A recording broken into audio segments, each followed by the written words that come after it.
Darin Buxbaum.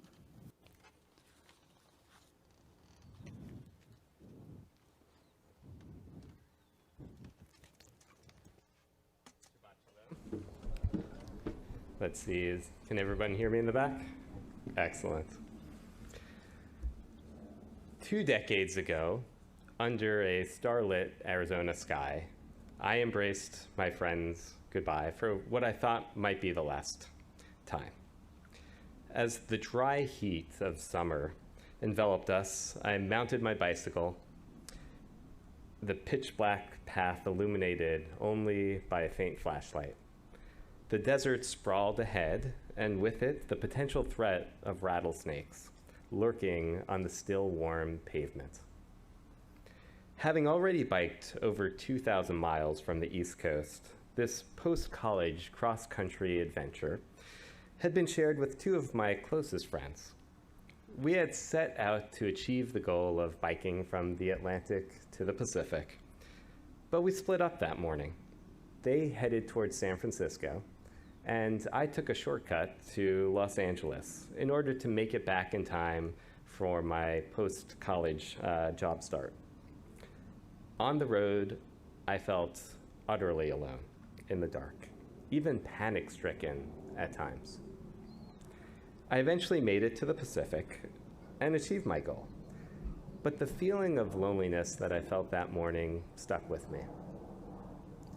A couple of years prior, I felt a different kind of loneliness when one of my heroes, my grandfather, passed away. It felt like there was a hole in my chest that wouldn't go away, a piece of me that was missing. I couldn't imagine how my grandmother felt or coped at that time. As we gather tonight, I want to address a sentiment that has touched many, if not all, at all of us at various moments in our lives: loneliness. In a world where we're more connected than ever, the irony is that many still feel more isolated and alone than ever. The weight of loneliness can be heavy, and it's a burden that many silently bear. I'm Darin Buxbaum, and I've been a member of this congregation with my wife Anna for 18 years. We started out in the young adult community when we had moved out here for grad school, and now have 2 sons who have grown up in this congregation. About 7 years ago, I founded a company called Wider Circle, and where we create trusted groups to alleviate loneliness and to also improve the social determinants of health for vulnerable populations. I even get to work with 2 friends that I met at Buxbaum, David Mahler and David Hoffman. The impact on participants' health has been profound, which is why we're covered by many of the largest health plans in the country, and will have over 50,000 active participants across 12 states by year end. Community is powerful, and I have seen firsthand how these groups have restored a sense of purpose, built friendships, even across political divides, and restored physical health. I even saw a wheelchair-bound stroke survivor relearn to shuffle and walk just so that he could participate in a group dance. Because of all this, the clergy invited me to speak about loneliness and what we can do as a community. The Torah teaches us a fundamental truth in Genesis. It is not good for man to be alone. From the very beginning, our tradition has recognized the value and necessity of human connection. More recently, the Surgeon General released an advisory addressing the epidemic of loneliness and isolation that's causing a public health crisis. He cites that loneliness is as deadly as smoking 15 cigarettes a day, increasing the risk of stroke and heart disease. Depression, anxiety, and even dementia are dramatically increased with social isolation. And yes, technology exacerbates the problem. He put out an advisory on social media the very next week. The scariest part is the growth in loneliness. The number of households in the US the number of single households in the US has doubled in the last half century. And loneliness isn't monopolized by the elderly. In fact, now over half of adults in this country have the effects of loneliness. Even young people ages 15 to 24 reported a 70% decrease in time spent with friends. Unfortunately, chicken soup alone doesn't solve this problem. But Judaism does have a cure, and I've experienced it time and time again. Judaism is more than a religion to me. It's a peoplehood that gives a sense of belonging and togetherness. Membership has its privileges, and I was fortunate to realize that at an early age. The Talmud says that whoever saves one life is said to save the entire world, and I've seen that with groups. In high school, I became an avid member of an international Jewish youth leadership group called BBYO. I'm a bit of an introvert, but found myself as the membership chair because I wanted to give back to the group for all the opportunities it gave me. If I believe in something, I can sell it. And at the time, if you were a high schooler in Orlando, you may not have known it yet, but you were going to join. While our membership tripled, there's one story that will stick with me forever. Right after graduation, another member's mom confided in my mom and thanked her for her son joining the youth group.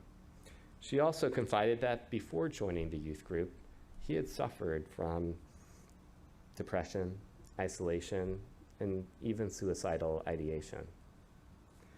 In fact, according to a 2010 study, social isolation is arguably the strongest predictor of suicidal ideation and behavior. All of that changed for him after he joined the youth group, and his mom credits the group with saving his life. For the first time, she said he had a group of friends. He felt like he belonged. He had peers that cared about him. In college, I unsurprisingly joined API, a Jewish fraternity. I also found the love of my life at Duke's Jewish Center. Next week, Anna and I will be celebrating our 17th wedding anniversary. I intend to reach that marriage milestone, so I promised her I would limit my college stories. But there is one important one about loneliness. I felt embraced by the fraternity, and so again, I became Rush Chair, or the membership chair. Like many fraternities, we realized there were some members, or certain people, that we needed to join us in order to keep the fraternity going. But unlike most fraternities, we realized that there were individuals out there who needed us to keep going. I remember sharing the good news of extending membership to one such freshman. He hugged me, and he broke down into tears. And he shared his story. He had had a congenital heart condition and experienced many surgeries growing up. Because of his physical challenges, it caused many people to shy away, and he felt isolated. College had been hard, and he hadn't made many friends. He had prayed for something like this. The best part of the story isn't what the fraternity did for him. It's actually what he did for the fraternity. Because a couple of years later, he was voted to become the president and did an amazing job leading the organization. In the book of Genesis, Abraham and Sarah are famous for their hospitality of welcoming visitors, or Hachnasat Orechim. As a college student studying abroad in Australia, I experienced firsthand that when you're Jewish, you always have a home. Every time I attended Shabbat services, and I went to many of them, many different synagogues across Sydney, a family would always invite me home for Shabbat and a wonderful meal. Even when I visited the most isolated city in the entire world, Perth, a family invited me in, and I celebrated the high holidays, and they even let me stay with them. A magical moment was being a guest at their Shabbat and hearing the father sing a woman of valor to his wife. I may have been a stranger in a strange land, but thanks to Judaism, I never felt alone. And I always felt I had a sukkot shalom, a shelter of peace wherever I went. As wonderful as Judaism can be, loneliness still exists in our community. And we need to come together to create a culture of connection. The mission of my organization is to connect neighbors for better health. And whether you consider yourself lonely or not, connection is healthy and one of the leading ingredients to a happy life. With that in mind, I'd love to share some practical tips recommended by the Surgeon General in an interview with the New York Times. And from my experience, I'll share a few stories from the tens of thousands of members we've had the opportunity to work with. The Surgeon General recommends 3 things: reconnecting with people, minimizing distractions, and serving others. So reconnecting with people. Even just 15 minutes a day, reconnecting with a relative or a friend makes a huge difference. Those brief in-person interactions make us feel good for a long time because we are hardwired to connect. It can be brief, but it must be authentic and real. And sharing can be scary at first. We practice this at our weekly leadership meetings at the organization, where we share our personal highs and lows. I also get to practice this at our family dinner table each night, where we do something similar called Rose and Thorn. We need to share both the good and the bad to truly feel heard. Minimizing distractions. Our phones have invaded our lives, and too often do we catch ourselves looking down instead of looking across to the person in our lives that we really care about. The Surgeon General recommends focus on conversation. Listening is as important as what we say. He also recommends scaling back social media. At one meeting, a member was asked to speak, but she decided to pass. Instead of looking at their phones, people were actually focused on her and could see the pain that she was in. So with some coaxing, she opened up and shared that she was a caregiver, and it was a particularly challenging week for her husband who had Parkinson's. She finished, and the group got up and gave her a hug.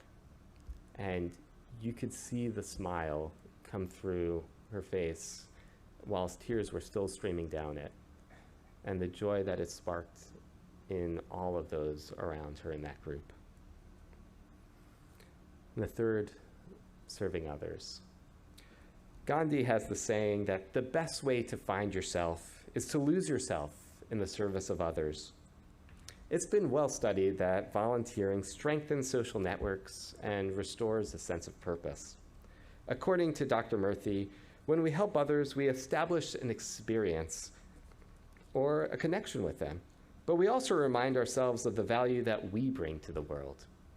He says that it's essential because when people struggle with loneliness over time, it can erode their self-esteem and their sense of self. It can make them believe that over time that they're lonely because they're not likable or not lovable. And when we serve others, we come to see that that's not the case. I saw this firsthand right here in the Bay Area with a gentleman in his 40s with advanced multiple sclerosis. His disease had left him wheelchair-bound and made speech challenging. And one day he came to our facilitator and said, I refuse to rot in this wheelchair. You have to give me a volunteer role and let me do something. We didn't know if it would work, so he practiced with our facilitator. And he decided he wanted to do calling. So he practiced and he called our facilitator, and he started off and said, I have advanced multiple sclerosis, so I'm going to talk slowly, and my speech may be a bit slurred, but I'm going to do the best that I can. And I got to tell you that he's incredible. There isn't a person that hangs up on him. And he is brought joy and given courage to countless others to come and be a part of their communities. The part I really love is every time I see him, he always has a huge smile on his face now too. The essence of our faith is captured in the Shema. Hear, O Israel, the Lord our God, the Lord is one. This isn't just a declaration of God's unity. It's a call to listen. Feeling heard is central to our human experience, and as we acknowledge the oneness of God, we must also ensure that every member of our community feels heard and valued. Our Kehila Kedusha, this holy community, provides a sanctuary. Here we can both be listened and be heard, weaving stronger bonds of understanding and empathy. As we come together, let's not just share in ritual, but also in our individual joys and sorrows, ensuring that each voice is acknowledged. In the spirit of the Shema, let's cherish our shared bonds, making a commitment to listen deeply. Through our togetherness, we reflect not just the unity of God, but also the unity of humanity. So shalom to all, and in this sacred space, may we always find strength, connection, and a community ready to listen. Amen. Amen. Shabbat shalom.